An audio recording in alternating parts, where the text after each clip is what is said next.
See, if this was men, they defend each other on their same team. I mean, men will fight from two teams, but when somebody checks you on who's on your team, you defend that guy.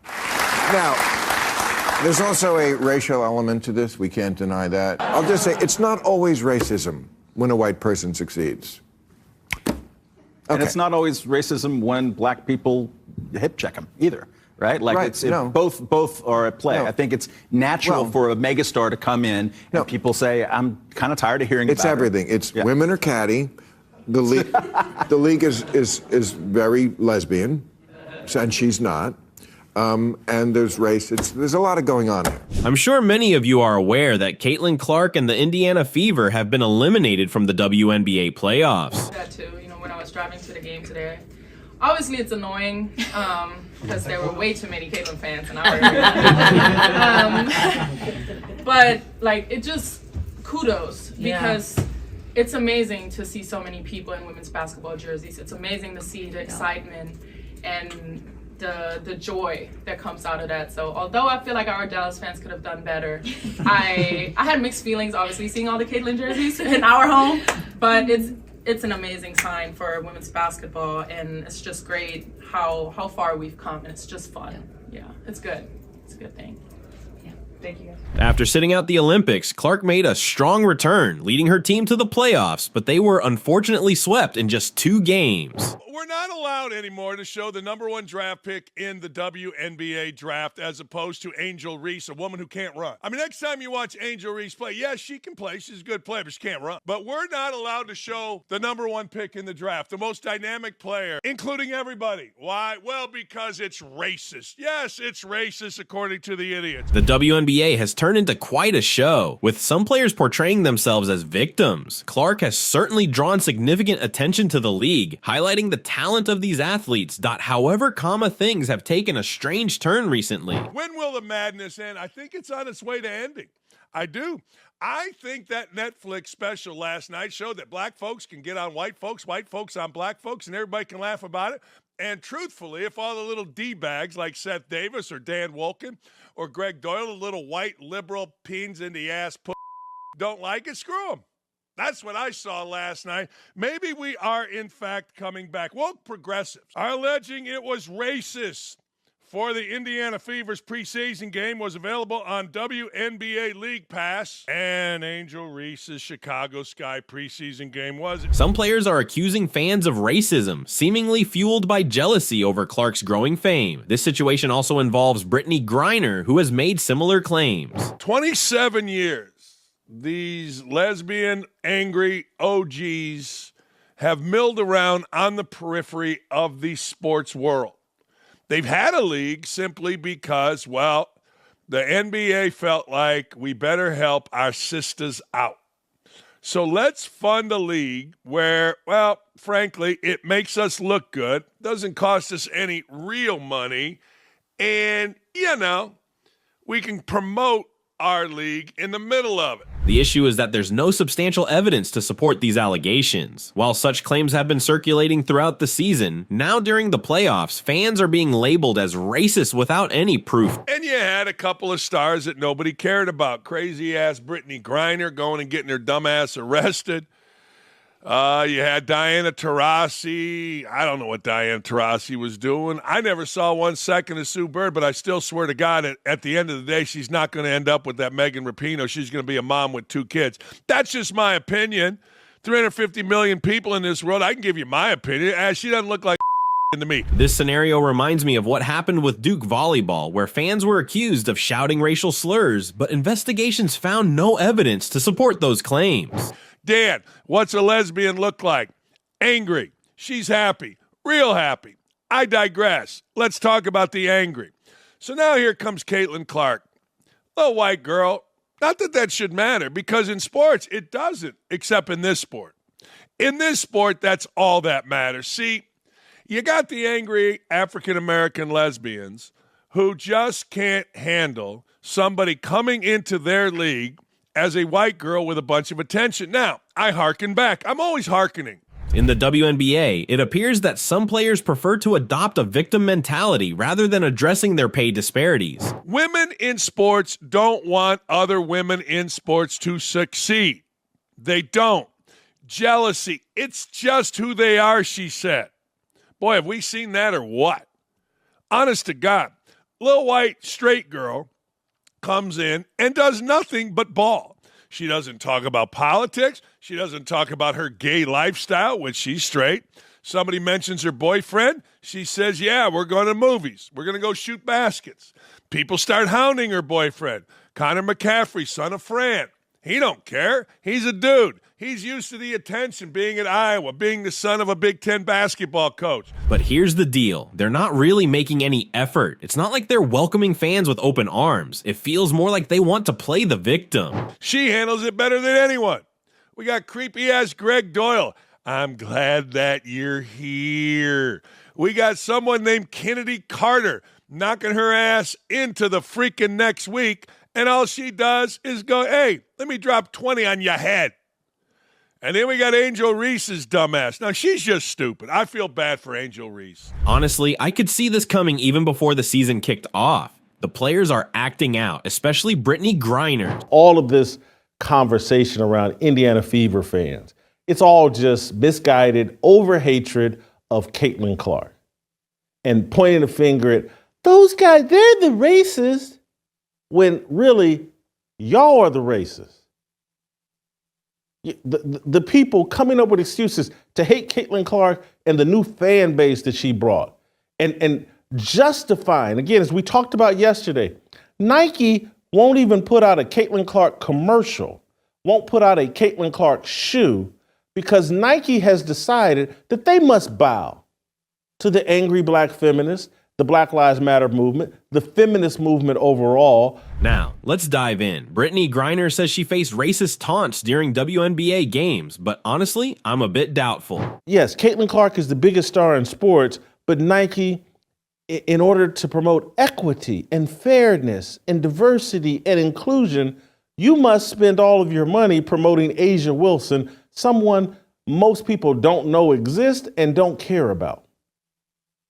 You have to do that out of racial equity and racial justice.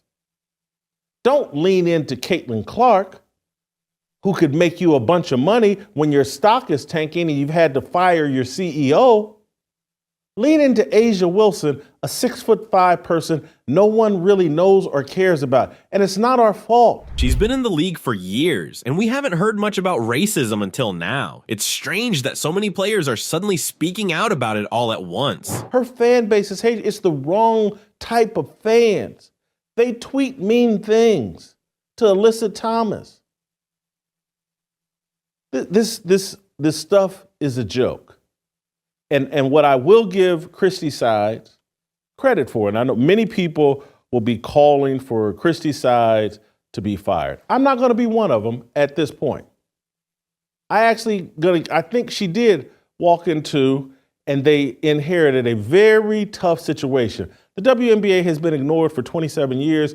Now it comes with not just an incremental increase of media attention and fan attention, but with a monumental increase of media attention and fan attention. What exactly did they say that was racist? It seems like if you heckle a player now, it gets labeled as racism. LeBron James hinted at this when he had some fans removed during an NBA game. He suggested it was racist, but all he heard were a few insults. And no one in the WNBA was prepared to handle this. They have bad leadership in Kathy Engelbert. They have bad leadership in Adam Silver, the commissioner of the NBA. These are weak, ineffectual leaders that don't know what they're doing. They've been installed. They don't have any real instincts. They're not qualified for their jobs. And so they've allowed the Caitlin Clark abuse to go on and on and on while everybody pretends, oh, it's Caitlin Clark's fans. They're on Twitter and they're horrible. This feels similar with Griner and the WNBA dot. This week, there's been a lot of focus on fans being labeled as racist, especially with Griner making headlines for her claims.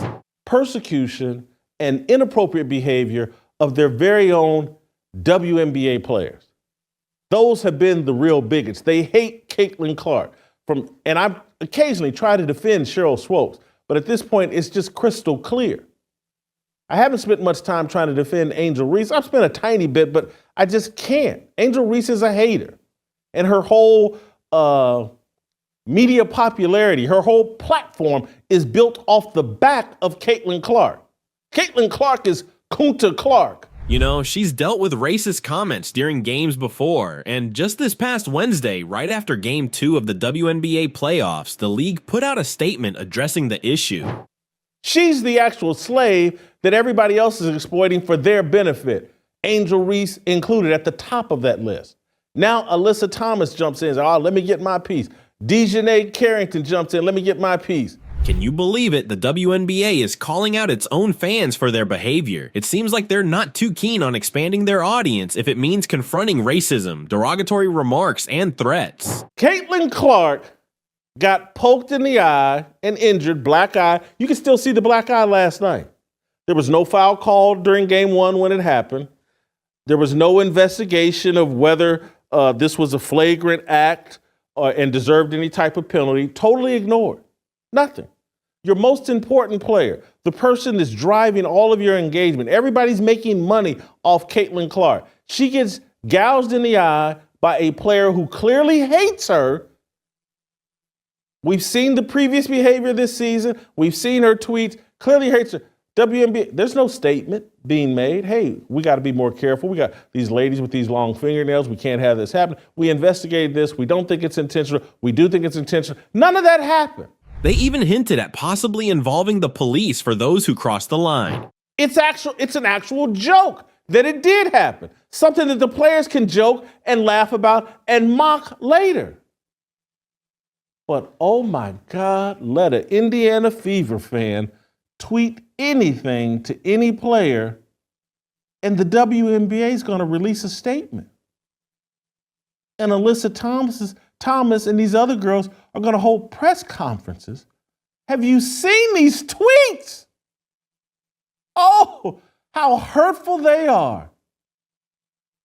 Sticks and fingernails may put out my eye, but words. Here's what the WNBA had to say. The WNBA showcases some of the top athletes in the world. While we appreciate our growing fan base, we will not tolerate any racist, derogatory, or threatening comments directed at players, teams, or anyone associated with the league. Our security teams are keeping a close eye on any threats and will work with teams and venues to take appropriate action, including law enforcement if necessary. Wow, it sounds like they're ready to take serious measures against some fans. Now let's take a look at a clip featuring Brittany Griner. Brittany Griner was one of the primary athletes who were speaking out about the anthem. But since then, now here we are 4 years later, and Brittany Griner, as we know, has gone through so much since then. She was imprisoned in Russia, and now we have seen such a major turnaround. Now here you see her getting highly emotional as the anthem was playing, and her saying, quote, "I didn't think I would be here. And then to be here and winning gold for my country, representing when my country fought for me so hard to be standing here. This gold medal is going to hold a special place among the other two I was fortunate enough to win." A lot of people might say, you know what, we don't care that you're standing for the anthem now, but I would take the opposite position. For me, I think people deserve the right to have some type of redemption. I think that if you go through something where you finally are realizing how much it means to be an American, and I'm just happy that she is finally seeing the light and understanding how good we have it in this country, that she obviously saw firsthand that she did not have while in the hands of Russia. Pretty intense, right? But here's the kicker. Brittany hasn't actually provided any proof to back up these claims.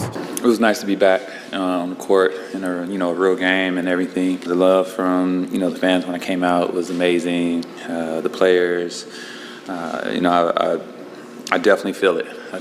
I appreciate everything a little bit more. All the little small moments that, I used to just like, oh, I'm so tired. Oh, I don't want to go to practice today, or oh, this, that. I think that has changed, honestly. Just appreciating everything because, tomorrow's not guaranteed. You don't know what it's going to look like. So I think that's kind of how it changed a little bit. Still, the league is fully supporting this narrative about victimization and racism. Interestingly enough, they seem to be pointing fingers at Caitlin Clark's supporters as the main offenders. There's new fans, but how do you appreciate the new fans without all the noise that's coming with them? The new fans that sit there and yell racial slurs at myself, my teammates. The comments section is pretty harsh. There doesn't seem to be any racial slurs flying around. I find that hard to believe. I also came across another clip where RH shares a video of Caitlin Clark responding to all this drama. Alyssa Thomas has also weighed in on the hate directed at her team from Fever fans, those Caitlin Clark supporters, saying she's never seen such racial comments before. It looks like this situation has really escalated, so now we're hearing that Indiana Fever fans are being labeled as racist. That's quite a claim. It seems social media has really stirred things up for some players. It's fascinating how all these athletes are reacting now that the regular season is over and playoffs are in full swing. Everything seems to be getting tagged as racist these days. Brittany Griner, can you show us some evidence? We can't just accept your word without anything to back it up. Honestly, I'm skeptical about it all. But hey, that's just my perspective. What do you all think?